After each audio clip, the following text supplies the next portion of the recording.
Rendei graças ao Senhor, porque Ele é bom. Que coisa maravilhosa saber que o nosso Deus é bondoso. Graça e paz, queridos irmãos. Deus abençoe, mais uma quarta-feira. Uma alegria estarmos juntos mais uma vez para compartilhar da beleza da palavra do Senhor. Portanto, a palavra que eu quero deixar para você nesta noite é: desvenda os meus olhos. Salmo 119, versículo 18. Apenas o versículo 18 diz assim: desvenda os meus olhos, para que eu contemple as maravilhas da tua lei. Pois é, estamos juntos e eu quero, antes de compartilhar a palavra, eu quero aqui deixar os meus parabéns.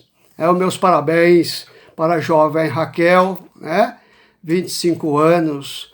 Não é sempre que nós completamos 25 anos. O que eu achei interessante é que a Urânia quase não nasceu em junho. E a Raquel quase que nasce em junho, Primeiro dia de julho, a Raquel chegou, Raquel? Meus parabéns, Deus te abençoe, que você continue sendo essa menina preciosa para a igreja e aos olhos do Senhor. Deus te guarde, Deus te sustenta e Deus te dê sabedoria para continuar sendo essa líder importante na vida da igreja. Portanto, o meu abraço, mesmo de longe, o meu abraço, o meu carinho, porque você é muito especial, tá? Deus te abençoe e guarde a sua vida e a sua família. Desvenda os meus olhos. Desvenda os meus olhos para que eu contemple. Uma oração. Aqui está uma súplica que busca o perfeito relacionamento com Deus através de uma revelação escrita.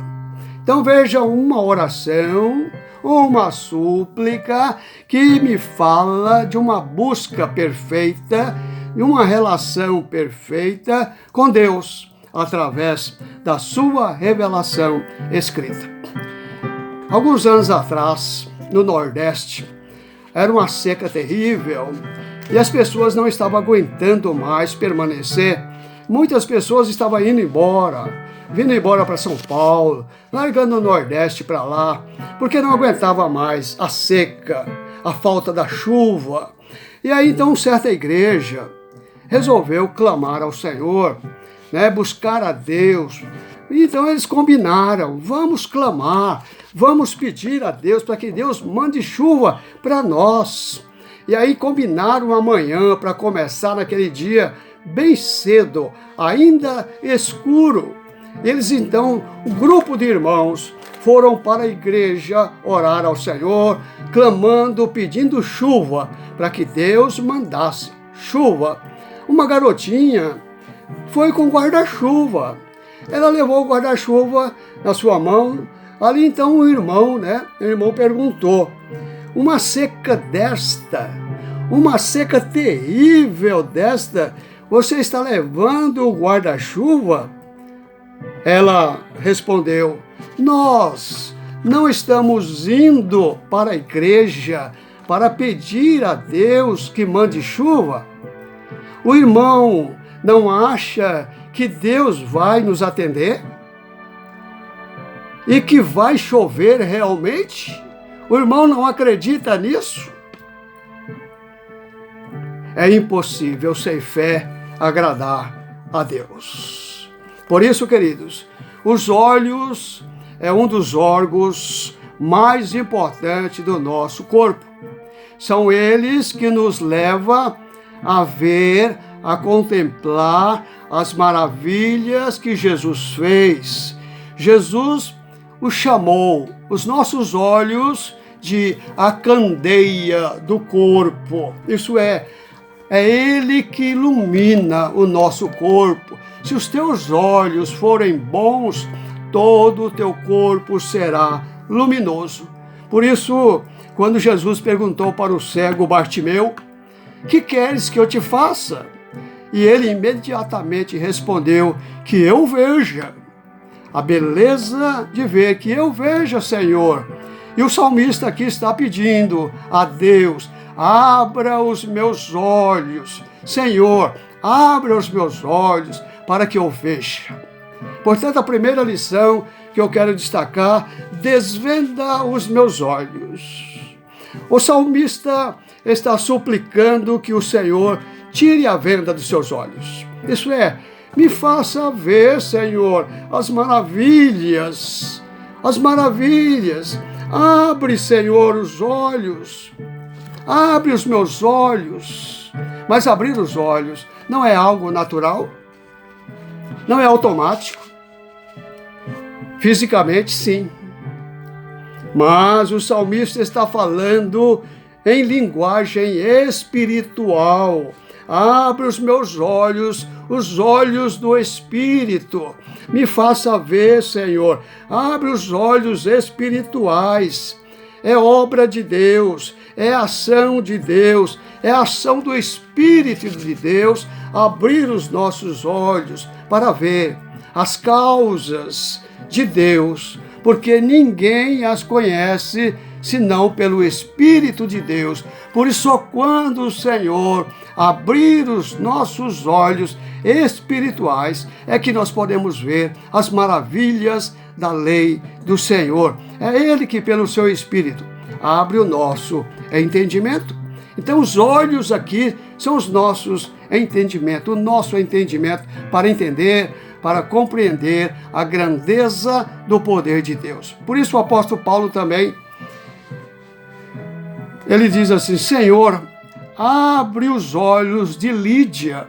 Lídia estava ali presente, mas Lídia não conseguia entender e não podia então abrir o seu coração para aceitar Jesus como o Senhor da sua vida.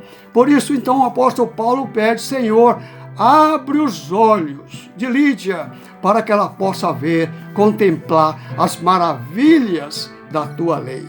Há também dois fatos bíblicos que registram essa realidade. O primeiro é a história de Balaão, o exemplo de Balaão. Ele ia para pedir a maldição. Interessante, veja que Balaão está indo pedir o pedido do rei dos Moabitas. Os Moabitas pediram e ele está indo, como profeta de Deus, está indo para pedir a maldição de Deus para os filhos de Israel. E no caminho, então, o anjo do Senhor aparece. E aparece e desembanha a sua espada, e ali, então, a jumentinha desesperada entra no meio do mato. E aí Balaão pega, bate na jumentinha, espanca a jumentinha. Faz isso 2, 3 vezes. A terceira vez, até a jumentinha diz que passa na beira de umas pedras, de um muro, de alguma coisa assim, que a perna de Balaão é toda rasgada, toda arranhada, e ele fica muito nervoso e ele espanca a jumentinha novamente. Até que o Senhor aparece para ele e diz: você não consegue enxergar, porque está indo cego, tentando levar ali, pedir a bênção de Deus, a maldição de Deus para os filhos de Israel. Senhor, desvenda os meus olhos para que eu veja. O segundo exemplo foi quando um exército, o exército da Síria, cercou também ali, como chama, Dotã, a cidade de Dotã. O exército da Síria, um exército poderoso, invadiu, e era muita gente. E Eliseu estava ali tranquilo, porque Eliseu viu o exército de Deus com ele. Mas o seu jovem, o moço do Eliseu, estava desesperado, assustado. E ali então Eliseu pede ao Senhor: Senhor, abre os olhos desse garoto para que ele possa ver quem está conosco. O exército do Senhor está conosco. Por isso, Senhor, desvenda os meus olhos para que eu possa ver as tuas maravilhas. E aqui a segunda lição: para que eu contemple as maravilhas. Há dois verbos, ver e contemplar. São sinônimos, mas são diferentes entre eles.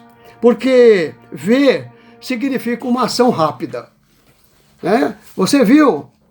Às vezes você fala: você viu fulano? Vi.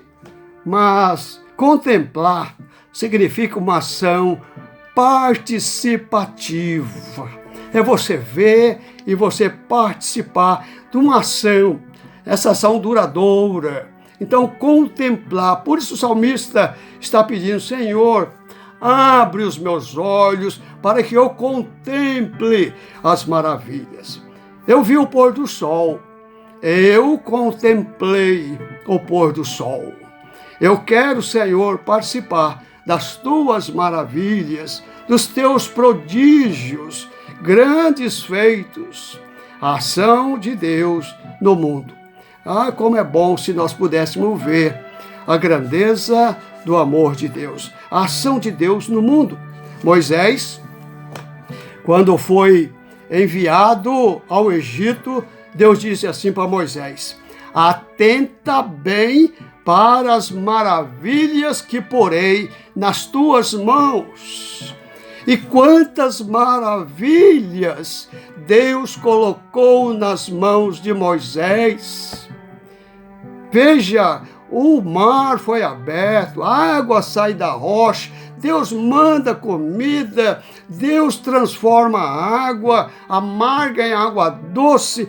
Quantas coisas bonitas e maravilhosas aconteceram nas mãos de Moisés. A Josué também, o Senhor diz assim: antes da conquista da terra, o povo estava acampado ali, e o Senhor diz: santificai-vos hoje, porque amanhã vocês vão ver as maravilhas no meio de vós. Vocês vão ver as maravilhas do Senhor no meio de vós. Os inimigos de Jesus clamaram e calaram diante das maravilhas que Jesus realizava. Tentavam blasfemar, tentavam disso, mas quando Jesus realizava um feito maravilhoso, eles se calavam diante do Senhor. Toda a Bíblia está repleta das maravilhas de Deus. A maior delas é a redenção humana, é a redenção da vida humana. Jesus se humilhou, Jesus desceu até nós, Jesus deixou a sua glória para nos resgatar, para nos dar a salvação. Aqui está a maior maravilha de Deus para nós. Mas para encerrar, a última lição: as maravilhas da tua lei. Veja que o salmista chama as maravilhas de lei, as leis do Senhor. Nós não olhamos bem para as leis, não é verdade? Às vezes nós até reclamamos, mas as leis são tão importantes. São as leis que me mostram se eu estou certo ou se eu estou errado. Por isso a palavra em latim, a lei é dura lex sed lex. A lei é dura, mas é a lei. E é ela que me mostra o que é certo e o que é errado. Se o farol está vermelho, eu devo parar. Se o farol está verde, eu devo seguir. É a lei que me mostra se eu estou certo, se eu estou errado. O que significa então a lei? A Torá significa ensino, significa instrução. Por isso a lei é fundamental na nossa vida. É a lei que me ensina, é a lei que me instrui. Este é o propósito de Deus, visando o bem-estar e a felicidade do homem. Por isso a lei, Deus deixou a lei para o bem-estar do ser humano. A lei foi feita para ser obedecida e é na obediência que está o segredo para a verdadeira felicidade. Você quer ser feliz? Você quer ser bem-aventurado? O objetivo do salmista, o propósito do salmista foi ressaltar a excelência da palavra de Deus. A palavra é a lei, a palavra é o testemunho, a palavra são os preceitos, a palavra são decretos, as palavras são mandamentos, as palavras são juízos, as palavras são promessas de Deus. E o salmista está pedindo que o Senhor tire a venda dos seus olhos para ver as maravilhas da lei do Senhor. Que o Senhor nos ajude, que o Senhor nos abençoe e que possamos enxergar a grandeza do seu amor através da palavra do Senhor. Curve a sua cabeça. Como é precioso, Senhor, estarmos com a tua palavra aberta. Como é bom saber que ela é viva e é eficaz. Ela é penetrante mais do que a espada que corta dos dois lados. Obrigado, Senhor, pela tua palavra, a lei preciosa, a lei que me ensina, a lei que me instrui. Senhor, que esta palavra possa também chegar aos corações dos teus filhos, da igreja. Abençoa, Senhor, cada um dos teus filhos. Senhor, que o teu Espírito Santo esteja sobre nós, pairando sobre a nossa vida e agindo em nós, para que possamos ver, contemplar as maravilhas da tua lei. E, Senhor, perdoa as nossas falhas, os nossos pecados, tem misericórdia de nós. Senhor, nos ajude a curvar diante da tua santa e augusta presença, para que o Senhor possa agir na vida do teu povo, na nossa vida. Abençoa a tua igreja, abençoe cada vida, cada família. Nós entregamos todos nas tuas mãos. Te agradecemos pela vida do Eliseu, que mandou um áudio agradecendo a todos os irmãos, porque ele já está em casa, agradecendo a Deus as orações de cada irmão. E assim, Senhor, que o Senhor possa estar agindo também na vida de todos aqueles que pedem as nossas orações. Abençoa a Eide, que vai fazer exame, guarda a vida da tua serva e a vida dos demais que pedem as nossas orações. Que todos sejam confortados, abençoados e orientados e dirigidos por ti. É a nossa oração, em nome do Senhor Jesus. E que a paz de Deus, que excede toda a compreensão humana, que esta paz, Senhor, venha encher a nossa mente e o nosso coração em ti, Jesus. Os teus filhos espalhados nas casas, junto com as famílias, que todos sejam cheios da tua graça. É a nossa oração, é o nosso pedido, em nome do Senhor Jesus. Amém.